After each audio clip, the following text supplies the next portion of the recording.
Baik,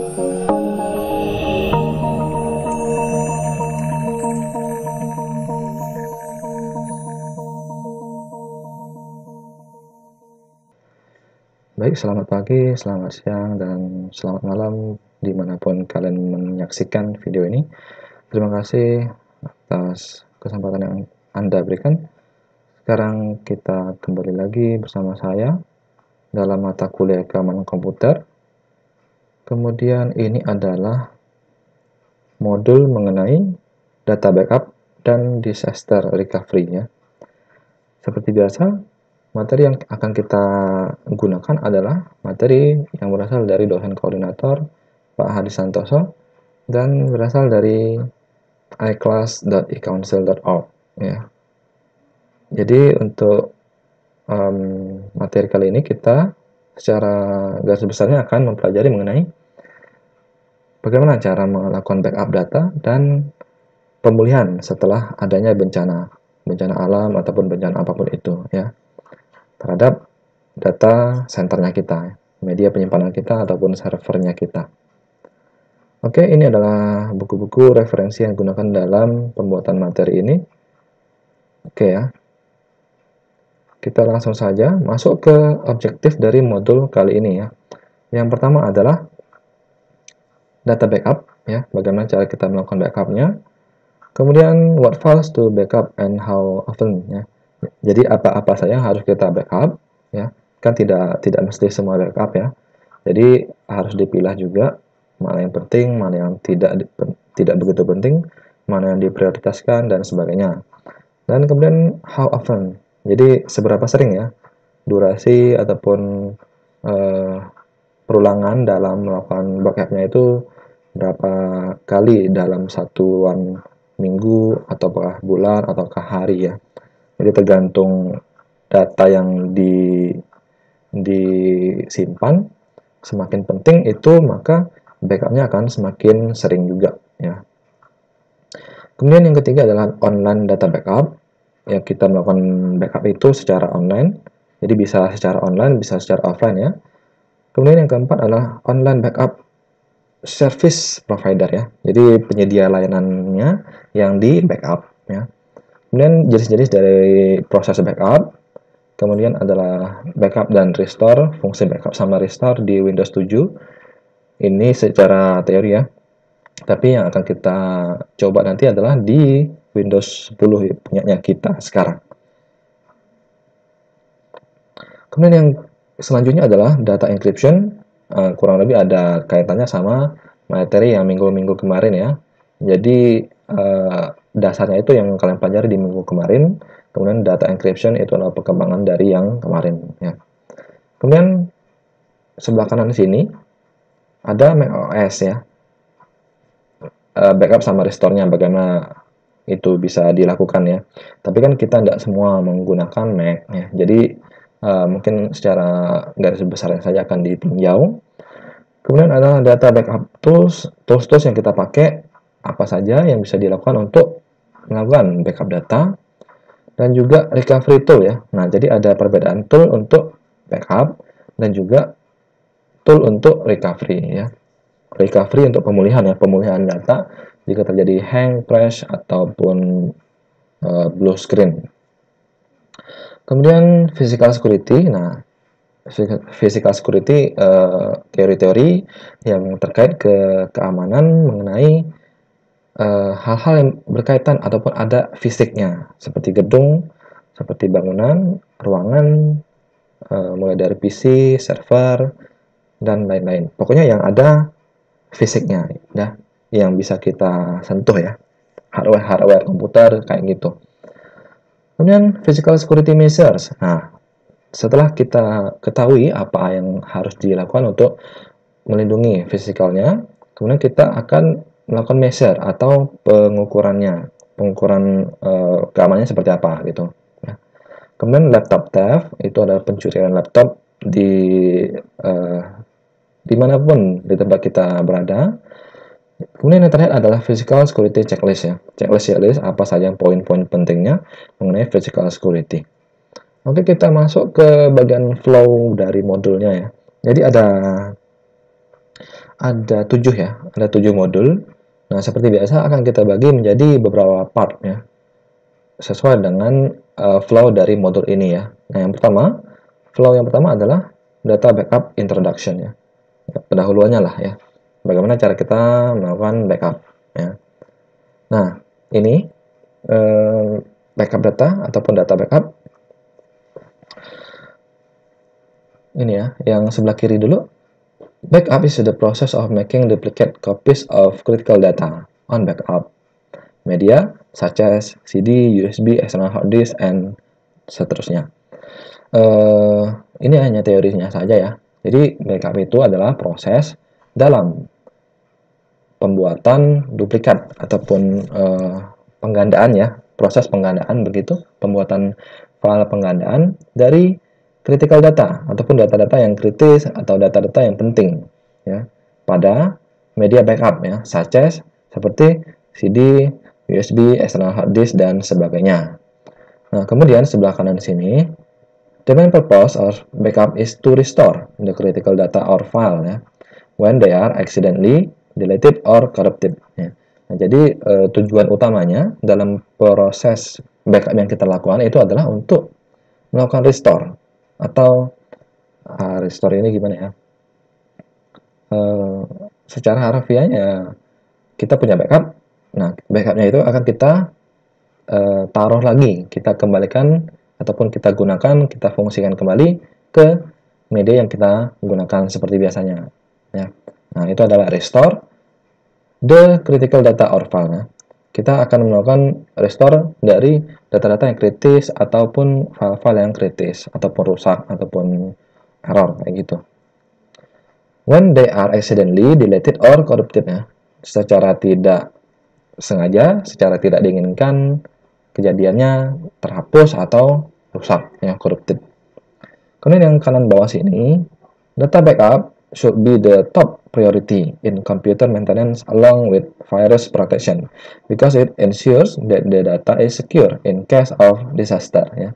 Nah, jadi data backupnya itu proses backup data seharusnya dilakukan dengan memprioritaskan file-file yang top ya atau file-file yang penting begitu pada komputer maintenance ya, pada pemeliharaan komputer ya, selama ataupun seiringan bersama dengan perlindungan dari virus ya. Jadi selain kita melakukan backup, jadi kita juga melakukan perlindungan dari virus. Karena it ensures that the data is secure. It ensures ini menjamin ya bahwa data adalah aman. Nah, setelah di backup itu sama dilindungi sama virus akan menjadi aman ya pada kejadian-kejadian ataupun kasus-kasus adanya bencana gitu. Jadi intinya setelah kita melakukan backup ataupun kombinasikan dengan antivirus, nah data yang kita simpan itu akan terjamin keamanannya terhadap dari kasus-kasus bencana, mau bencana alam ataupun bencana yang sengaja dan seterusnya gitu. It is easy ya, sebelah kiri sini. It is easy and cost effective to backup data in comparison to recovering data after a disaster or system crash. Nah, jadi dikatakan ini adalah mudah dan murah ya, cost effective, hemat seperti itu untuk melakukan backup data dan pada perbandingannya ataupun jika kita membandingkan ke proses pemulihan ataupun recovering data setelah adanya bencana ya, ataupun sistem dari crash ya. Jadi intinya adalah sangat mudah dan murah jika kita melakukan backup data untuk sebagai perbandingannya pada melakukan proses recovery ya. Jadi apa yang ingin dikatakan di sini adalah backup itu mudah ya dan murah jika kita bandingkan kalau ada bencana terus kita lakukan recovery. Nah, berarti di sini dikatakan bahwa recovery itu adalah lebih susah dan juga lebih mahal ya dibandingkan dengan proses backup datanya. Nah, itu adalah pendahuluan. Kemudian kita lanjut types of data loss ya. Jadi dari hilangnya data, rusaknya data, seperti itu ya. Yang pertama adalah human error. Nah, kita lihat di sini dulu. Human error, accidental deletion or overwriting of a file or program ya. Accidental, kejadian yang tak diinginkan secara insiden seperti itu. Kemudian dia melakukan proses penghapusan, atau overwriting ini adalah penimpaan seperti itu ya. Kita simpan tapi kita timpa file yang lamanya itu. Nah, jadi kan yang tersimpan yang baru ya, begitu. Nah, itu adalah overwriting dari file ataupun program-program yang kita gunakan. Nah, jadi itu adalah proses penghapusan ataupun penimpaan yang tadi itu dilakukan sama manusia ya. Jadi yang dikatakan di sini adalah human error. Kemudian di sini ya, bawahnya ada software corruption. Software configuration complexity ya. Rumitnya dalam proses pengkonfigurasian software ya, sehingga memungkinkan adanya korup dalam file dari softwarenya tersebut ya. Jika kalian sering menggunakan aplikasi tertentu, kemudian filenya itu korup, akan ada kan ya jendela ataupun warning seperti itu yang mengatakan bahwa file yang Anda buka atau yang digunakan itu korup ataupun rusak. Nah, di situ maksudnya seperti itu ya, korup. Kemudian yang bawahnya selanjutnya adalah computer virus, attack of malicious program such as virus, worm, and trojan ya. Jadi data itu bisa hilang ataupun rusak ataupun hancur adanya serangan dari virus ya, seperti virus, worm, sama trojan. Kemudian yang sebelah kirinya hardware malfunction ya, hard disk failure, CPU failure, storage device failure, sama power failure. Jadi malfungsi dari hardware yang kita miliki ya. Malfungsi ini adalah ya bisa dibilang seperti rusak nah gitu ya, malfungsi. Nah, apa saja hardware yang biasa kita gunakan? Biasanya ada hard disk, kegagalan hard disk, CPU, kegagalan media penyimpanan ya. Kemudian kegagalan dari sisi tenaga ataupun daya ataupun power ya. Kemudian selanjutnya adalah corrupt file system ya.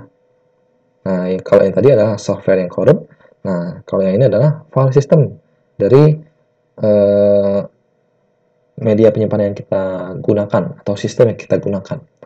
Jadi bisa sistem operasinya korup atau yang lainnya ya gitu. Kemudian ada operating system crash and data corrupt. Nah, jadi berkaitan sama sistem operasi yang kita gunakan, servernya seperti itu, sistem operasi dari server itu korup ya, ataupun rusak. Kemudian natural disaster ya. Jadi bencana alam yang alami ya, seperti kebakaran, banjir, badai, sama gempa bumi ya. Nah, itu adalah penyebab ataupun jenis-jenis dari rusaknya ataupun hilangnya data yang kita miliki. Nah, what files to backup and how often ya. Jadi sebelah sini dulu. What files? First, decide what data present on the system is critical and needs a backup. Jadi yang kita lakukan pertama kali adalah kita menentukan. Kita decide mana data yang kritis ya, penting, kemudian harus kita lakukan backup ya. Yang pertama adalah di operating system file. Nah, jadi disarankan di sini yang harus pertama kali kita backup adalah sistem operasinya ya. Kemudian yang kedua adalah important office document ya. Jadi yang kedua dokumen-dokumen mengenai Office ya. Kan ada aplikasi Microsoft Office, ada macam-macamnya. Nah, yang penting dari situ harus kita backup. Kemudian yang ketiga adalah software downloaded ya, ataupun yang purchase ya, yang kita download ataupun yang kita beli dari internet, itu harus kita backup. Kemudian yang keempat adalah contact information ya, atau informasi kontak dari buku email ya, buku alamat dari emailnya kita. Itu sangat penting ya. Bayangkan kalau perusahaan yang Anda pimpin, yang kita pimpin, itu sudah berusia puluhan tahun. Nah, bayangkan jika kontak-kontak informasinya itu hilang, nah kita akan mulai dari nol sekali ya. Karena tidak ada backup sama sekali. Kemudian yang selanjutnya adalah personal, foto, musik, sama video, ya itu sudah pasti ya. Kemudian yang selanjutnya adalah any other file that is critical ya. Jadi file-file lain yang menurut kita penting, tidak ada salahnya kita backup ya. Kemudian how often ya, seberapa sering kita harus melakukan backup. Yang pertama adalah it is always recommended that the user files are backed up regularly ya, secara reguler, secara simultan, secara kontinu ya. Durasinya kita sendiri yang menentukan terkait seberapa penting file-file yang kita miliki. Kemudian backup whenever there are change to important files so that the latest copy will be available even if the original one is lost ya. Jadi dikatakan di sini kita harus melakukan backup kapanpun jika ada terjadi perubahan pada file yang kita miliki ya. Makanya apa dampaknya itu? Jadi backupnya kita itu selalu update ya, update dengan apa yang kita lakukan saat itu juga gitu. Kemudian backup on a predetermined day, for example every Monday using the backup software ya. Jadi dikatakan di sini kita harus meluangkan waktu ya untuk melakukan backup. Nah, kalau kalian sudah mencoba backup satu partisi harddisknya kalian saja ya, kalian backup ke partisi yang lain ataupun ke harddisk eksternal. Jika kalian coba, nah itu pasti akan memakan waktu yang cukup lama. Nah, jadi dikatakan di sini adalah kita harus menggunakan waktu di luar jam kerja ya, misalnya minggu ya, supaya tidak terbentur sama ataupun kerjaan kita tidak terganggu gitu. Kemudian yang akhirnya yang terakhir adalah backup only the modified files on a daily basis ya. Jadi kita harus melakukan backup hanya dari file-file yang sudah kita modifikasi ya. Jadi ya intinya yang paling update itu yang kita lakukan backup ya. Kemudian kita lanjut.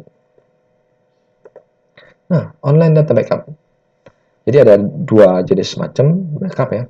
Backup offline sama backup online. Kalau offline ya kita backup ke hard disk ataupun ke flash disk ataupun ke CD dan seterusnya. Nah, kalau yang online, nah kita bisa melakukan fasilitas ataupun menggunakan fasilitas cloud ya. Jadi backup kita tersimpan di cloud ataupun di internet.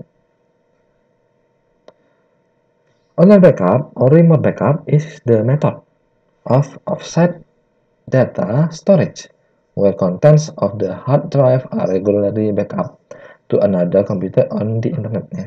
Jadi konsep dari online data backup ini adalah data yang kita backup itu akan tersimpan di another komputer yang lain yang berada di internet. Ya, artinya komputer lain itu adalah server tertentu di internet ya. Misalnya kalau kalian punya Google Drive ya, nah itu adalah salah satu contoh gampang dari online data backup. Kalian bisa melakukan backup di situ ya. Kemudian it eliminates the risk of data loss due to natural disaster. Nah, jadi meminimalisir risiko ya hilangnya data, rusaknya data jika terjadi bencana alam ya. Karena kita nyimpennya di cloud ya, di internet. Kalau di offline kita nyimpan di harddisknya itu kita simpan di tempat yang sama dengan server. Nah, kalau terjadi bencana alam, nah misalnya gempa bumi, kebakaran, nah itu kan bisa ikut menjadi rusak. Nah, itu dikatakan di sini seperti itu. Kemudian it is an expensive procedure but prevents loss of data ya in case of disaster due to theft, file corruption dan lain-lain ya. Jadi ini online backup ini adalah prosedur yang mahal ya.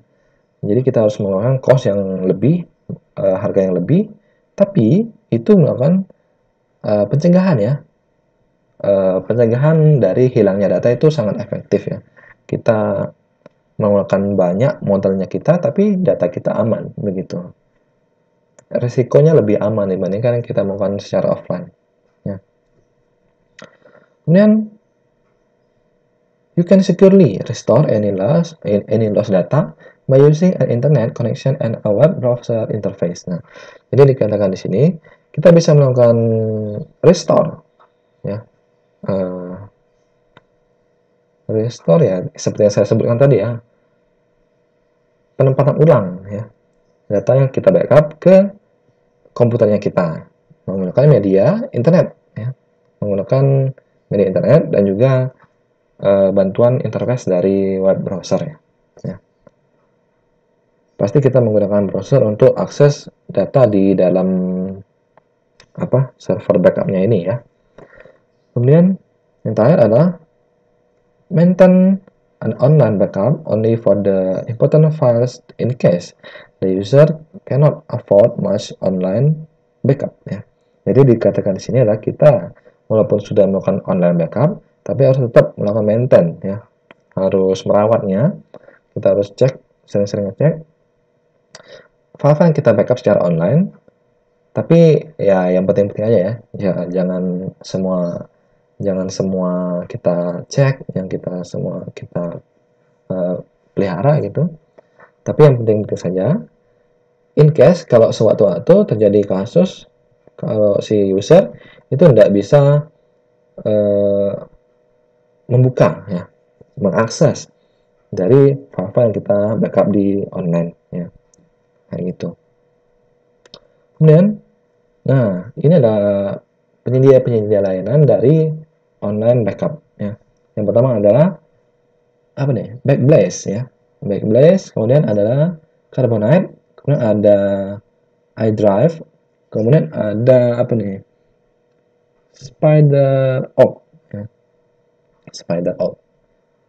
Nah, tapi tidak menutup kemungkinan sampai sekarang itu sudah berkembang ya. Jadi ini data materi di tahun 2011 ya. Nah, jadi selanjutnya ada Acronis, ada Mozy, SafeCopy, JungleDisk dan seterusnya yang bisa kalian lihat di sini. Dan bisa kalian coba-coba ya. Ada banyak juga selanjutnya terus sampai sini. Nah, jenis-jenis dari proses backup data ya. Yang pertama ada full ataupun normal data backup ya. Yang kedua ada incremental. Yang ketiga adalah differential. Ya. Yang pertama dulu, yang full ataupun normal ya. It copies all the files, including system file, application file, user file, and operating system ya. Jadi yang di copy ataupun yang di backup itu adalah seluruh file, termasuk file-file dari sistem, file-file dari aplikasi, file-file dari si pengguna, dan file-file dari OS-nya dia. Ya. Kemudian, the complete set of data is copied to the chosen place or backup media.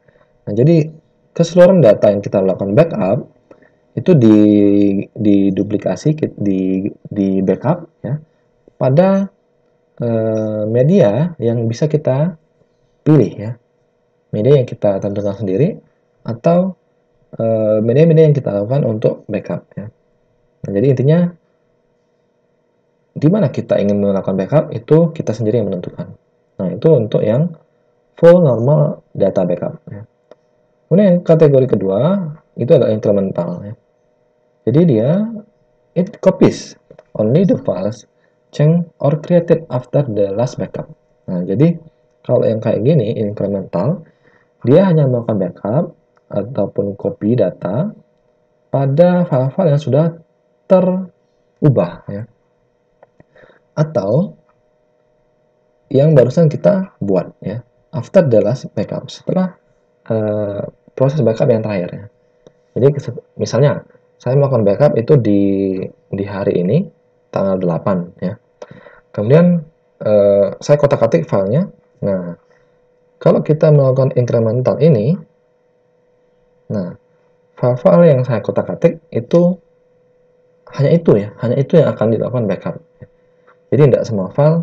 Jadi file terakhir yang kita ataupun yang saya backup, yang saya ubah, yang saya kotak-atik, itulah yang di backup sama si proses kategori incremental ini. Ya. Kemudian dia takes less time ya, and space, but makes the job of restoring files difficult. Nah, dia hanya butuh waktu yang sedikit sama space ataupun ruang penyimpanan yang sedikit ya. Karena ya yang di backup ya cuma sedikit, berarti kan medianya juga sedikit ya. Tapi dikatakan di sini pekerjaan dari restore-nya itu menjadi lebih sulit ya, dibandingkan sama yang full. Ya. Kemudian kita masuk kategori ketiga adalah differential. Ya. It copies only the files changed or created that have been changed from the last incremental or normal backup. Ya. Kemudian pengertian dari yang differential ini adalah kalau kalian sudah memahami incremental, ya, incremental itu kan hanya melakukan backup dari file-file yang kita kotak-atik setelah yang normal ya.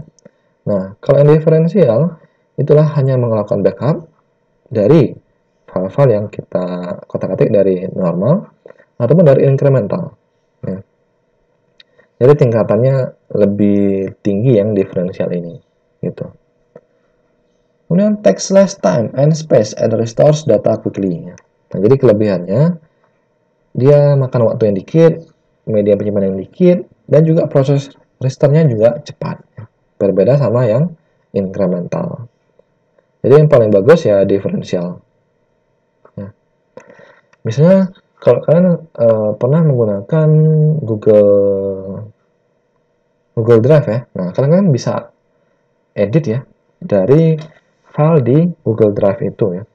Mau filenya bertipe Excel, kalian bisa edit menggunakan aplikasi online spreadsheet-nya Microsoft ya, ataupun Google ya.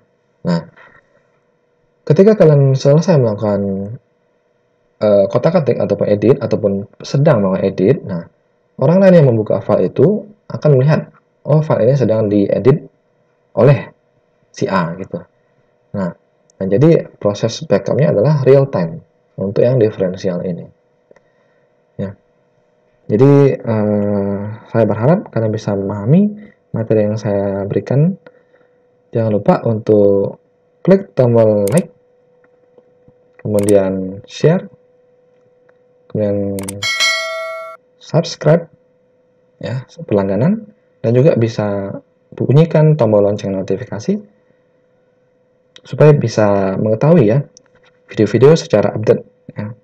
Kemudian kalian juga bisa mengomentari video ini jika memiliki pertanyaan ya, atau japri ke saya, atau kita bisa omongkan di WA grupnya kita ya.